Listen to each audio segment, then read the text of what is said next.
नमस्कार, आदाब, सत श्री अकाल, जय भीम, जोहार। मेरा नाम है नवीन कुमार।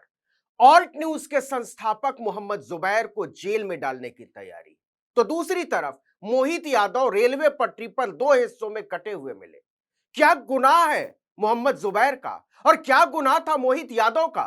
तो सुनिए, दोनों का गुनाह एक है। दोनों धर्म के नाम पर नफरत करने को राजी नहीं थे। मतलब जिस तृप्ता त्यागी को जेल में होना चाहिए था, जिसके खिलाफ मुकदमा दर्ज होना चाहिए था, वो तो राष्ट्रवाद का खंभा बनी फिर रही है, इंटरव्यू और बयान देती फिर रही है। और जिस मोहम्मद जुबैर ने धर्म के आधार पर छोटे छोटे बच्चों से घृणा का कारोबार करने वाली तृप्ता त्यागी के खिलाफ आवाज उठाई, वो मुकदमों का सामना कर रहे हैं। मोहित यादव के लिए तो है नहीं, था कहना पड़ेगा, क्योंकि उन्होंने इसकी कीमत अपनी जान देकर चुकाई है। क्या आप जानना चाहेंगे कि मोहित यादव क्या करते थे? वो उत्तर प्रदेश रोडवेज में बस के कंडक्टर थे। वो भी नौकरी पक्की नहीं थी, संविदा पर काम करते थे, मतलब ठेका कर्मचारी। 32 साल के मोहित यादव 27 अगस्त रविवार की रात से लापता थे। देर रात तक घर नहीं लौटे तो परिवार को चिंता हुई। उनका शव अगली सुबह मैनपुरी स्थित उनके घर के पास रेलवे की पटरियों पर मिला। क्या आप राष्ट्रवाद के लहलहाते दौर में मोहित यादव का गुनाह नहीं सुनेंगे हुजूर? उनका सबसे बड़ा अपराध यह था कि वो पिछड़ी जाति से आते थे, और इससे भी बड़ा अपराध यह था कि मुसलमानों से नफरत करने के क्रूर और बर्बर अभियान से बेखबर थे। मोहित के बारे में और विस्तार से आगे बताएंगे, लेकिन पहले समझ लीजिए कि 3 महीने पहले ऐसा क्या घटा था जिसने मोहित यादव को ट्रेन के आगे कूदने पर मजबूर कर दिया। दरअसल मोहित 3 जून को बरेली से दिल्ली जाने वाली बस में कंडक्टर थे। आरोपों के मुताबिक रास्ते में कुछ मुसाफिरों ने नमाज पढ़ने के लिए उनसे बस 2 मिनट के लिए बस रोकने की गुजारिश की थी। ड्राइवर ने भी बस रोक दी।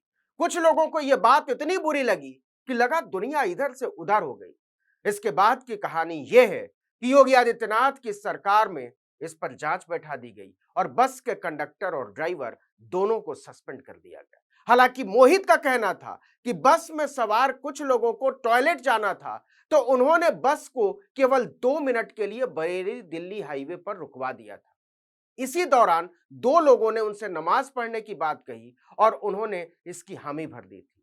फिर वो लोग 2 मिनट में ही नमाज पढ़कर वापस भी आ गए। 40 मिनट पर 2 मुस्लिम सवारी आई। उन्होंने कि भैया 2 मिनट के लिए मुझे नमाज पढ़ा देना कहीं पर भी। 7:25 हो गए, 2 मिनट रुकी होगी, 2 मिनट में ही उन्होंने नमाज पढ़ ली। बस इतनी सी बात है।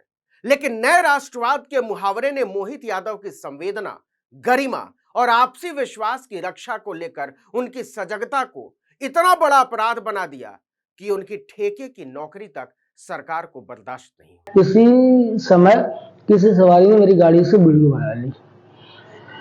ये सरकारी गाड़ी है, आप रोक के नमाज पढ़ा रहे, पेशाब के लिए नहीं इनने वीडियो बना। बहुत कुछ कहा पर मैंने कुछ नहीं कहा। मोहित बस के कंडक्टर जरूर हैं, लेकिन उनकी संवेदना, संविधान की शपथ लेकर संविधान के मूल्यों को ही धांगने वाले इस मुल्क के कई बड़े बड़े मुख्यमंत्रियों और केंद्र सरकार के मंत्रियों से बहुत बहुत ज्यादा थी। मुझसे में गलती मान रहे हैं, नमाज की अगर मान लो अगर नमाज पढ़ रहे हैं तो मैं उन्हें उठा भी नहीं सकते हैं। तो यही बात हुई मेरी गाड़ी में। और कोई इस चक्कर में हमारे ARM साहब ने हम परिचालक मोहित यादव की संविदा खत्म कर दी। हमारे KP सिंह चालक है, उनकी सस्पेंड कर दिया है। इसके बाद से ही मोहित बहुत तनाव में आ गए थे। वो बेहद गरीब परिवार से आते थे और उन्हीं की कमाई से पूरा घर चल रहा था। इसके बाद जो हुआ वो नव राष्ट्रवाद के बाजार में मानवता और तार्किकता को, बराबरी और समता को नीलाम कर दिए जाने की मिसाल है। इसमें मेरी कोई गलती नहीं है। आखिर में अगर सवारी पेशाब करने के लिए गई, 2 मिनट में सवारी में पेशाब की, उन्होंने नमाज की है, तो इसमें मेरी क्या गलती है? तुम्हारी गलती ये थी मोहित यादव कि तुम नफरत के जालिम अभियान का हिस्सा बनने के लिए तैयार नहीं हुए। तुम्हारी गलती ये थी मोहित यादव कि तुम हिंदू और मुसलमान के ऊपर एक इंसान बने रहे, और इससे भी ज्यादा तुम्हारी गलती ये थी कि तुम एक बर्बर सत्ता के घिनौने दस्तूर से वाकिफ नहीं थे। मोहित यादव के सवाल ने संविधान के पन्नों में सुराख कर दिया है। अगर सवारी पेशाब करने के लिए गई, 2 मिनट में सवारी में पेशाब की, उन्होंने नमाज की है, तो इसमें मेरी क्या गलती है? मोहित मैनपुरी जिले के घिरोर थाना क्षेत्र के नंगला खुशहाली गांव के रहने वाले थे। वही मैनपुरी जहां के दिवंगत मुलायम सिंह रहने वाले थे, उत्तर प्रदेश के 3 बार के मुख्यमंत्री और जिनके बारे में योगी आदित्यनाथ सरकार के एक बहुत बड़े दिग्गज मंत्री का ख्याल है कि उनके पुरखे गाय भैंस चराया करते थे और यही उनका काम होना चाहिए। खैर, मोहित का एक मकान घिरोर में भी है। उनके रिश्तेदार बताते हैं कि इतवार के दिन वो अपने गांव से घिरोर जाने के लिए निकले थे, लेकिन पहुंचे नहीं। परिवार ने एक दूसरे को फोन करना शुरू किया, तलाशी मची। उनके गांव के पास ही कोसमा स्टेशन है। उस स्टेशन से पहले एक रेलवे क्रॉसिंग है। कुछ ही देर पहले वहां से आनंद विहार एक्सप्रेस ट्रेन गुजरी थी। आनंद विहार एक्सप्रेस ट्रेन के चालक ने स्टेशन मास्टर को बताया कि पीछे कोई आदमी ट्रेन की चपेट में आ गया है, जांच करवा लें। मौके पर पहुंचकर जांच पड़ताल की गई तो वहां एक आदमी 2 हिस्सों में बटा हुआ मिला।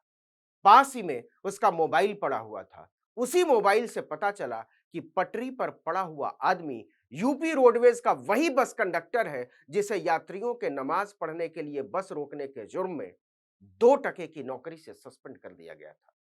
मोहित यादव के रिश्तेदारों और गांव वालों का कहना है कि नौकरी जाने के बाद से वो बेहद तनाव में रहते थे, लेकिन घर वालों को कभी यह नहीं लगा कि वो अपनी जान ही दे देंगे। तो आप ही बताइए साहब, मोहित यादव को किसने मारा? किसी रेलगाड़ी ने, उनके हिले हुए आत्मविश्वास ने, या फिर उस जालिम क्रूर व्यवस्था ने जो इस देश के सारे हिंदुओं को, सारे मुसलमानों के खिलाफ टूट पड़ने के लिए तैयार कर रही है? मोहित यादव को जान दे देने पर मजबूर कर देने की मानसिकता वही मानसिकता है जो मुजफ्फरनगर की तृप्ता त्यागी को बच्चों के जल्लाद में तब्दील कर देती है। इस मानसिकता को इस बात से कोई लेना देना नहीं है कि सामने मोहित यादव है या मोहम्मद जुबैर। उसे सिर्फ इस बात से लेना देना है कि आप मुसलमानों को सबक सिखाने के घिनौने अभियान का हिस्सा बनने को तैयार हैं या नहीं, और हिस्सा न भी बने तो खामोशी से इसे देखते रहने और सहते रहने को तैयार हैं या नहीं। और अगर आप इसके लिए तैयार नहीं होंगे तो फैसला सीधा है, बच्चों पर गिद्ध की तरह झपट्टा मारने वाली तृप्ता त्यागी अट्टहास करेगी और मोहित यादव की लाश पटरियों पर मिलेगी। मोहम्मद जुबैर के खिलाफ थानों में मुकदमों की लंबी फहरिस्त होगी। इस वीडियो में इतना ही, लेकिन अगर आपने आर्टिकल 19 इंडिया को अब तक सब्सक्राइब नहीं किया तो फौरन कीजिए, बेल आइकॉन दबाइए, घंटी जैसी आकृति लाइक कीजिए और कमेंट करके बताइए हमारा वीडियो आपको कैसा लगा। यूट्यूब पर देख रहे हैं तो हमारे चैनल को सब्सक्राइब कर दीजिए, फेसबुक पर देख रहे हैं तो हमारे पेज को लाइक कीजिए, इंस्टाग्राम पर हमें फॉलो कीजिए और हमारा ट्विटर हैंडल है article19_India और मेरा ट्विटर हैंडल है नवीन जर्नलिस्ट। आप मुझे भी फॉलो कर सकते हैं। नमस्कार।